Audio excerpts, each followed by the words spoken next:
രാവിലത്തെ തിരക്കുകളൊക്കെ കഴിഞ്ഞ് കഴിഞ്ഞാൽ പിന്നെ എന്തെങ്കിലുമൊക്കെ ഹോംവർക്ക് ഉണ്ടെങ്കിൽ ഒന്ന് ചെയ്യും കേട്ടോ. അങ്ങനെ ഹോംവർക്കൊക്കെ കഴിഞ്ഞു.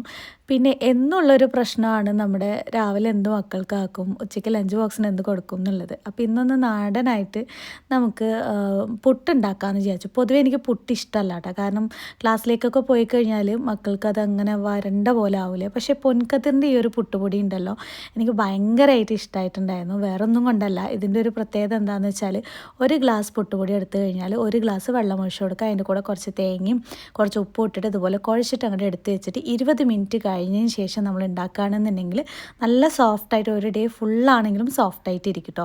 ഹൈ ടെമ്പറേച്ചറിൽ അത് വറുക്കുന്നത് കൊണ്ട് ഒരുപാട് വെള്ളം കുടിക്കുന്നതുകൊണ്ടാണ് അങ്ങനെ. അതിന് കോമ്പിനേഷനായിട്ട് നേന്ത്രപ്പഴവും തേങ്ങയും ശർക്കരയും കൂടി ഇതുപോലെ ബട്ടറിൽ പൊരിച്ചെടുക്കുന്നുണ്ട്. അണ്ടിപ്പരിപ്പും കൂടി ഇട്ടിട്ടുണ്ട്. ഭയങ്കര ടേസ്റ്റാണ് ഇങ്ങനെ ഉണ്ടാക്കാൻ.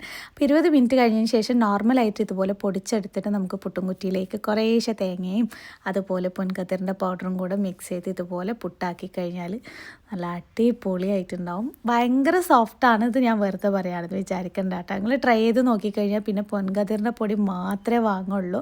അടിപൊളി കോമ്പിനേഷനാണ്. പിന്നെ ഒരു 3 കാടമുട്ടയും കൂടെ വെച്ചിട്ടുണ്ടായിരുന്നു കേട്ടോ. അങ്ങനെ ഞങ്ങളെല്ലാവരും കൂടെ കഴിച്ചിട്ടുണ്ടായിരുന്നു. ദേ ഈച്ചിലു ബേബിക്കും കൂടെ അതുപോലെ ആക്കിയിട്ടുണ്ട്. എനിക്കുള്ള ടിഫിൻ ബോക്സിൽ ഞാൻ ആക്കിയിട്ടുണ്ട് കേട്ടോ. അങ്ങനെ ഞാൻ ഇത് കഴിഞ്ഞ് അങ്ങനെ ക്ലാസ്സിലേക്ക് പോവാണ്. അപ്പോൾ ഇന്നത്തെ ദിവസം രാവിലെ ഇങ്ങനെയൊക്കെ ആയിരുന്നു കേട്ടോ.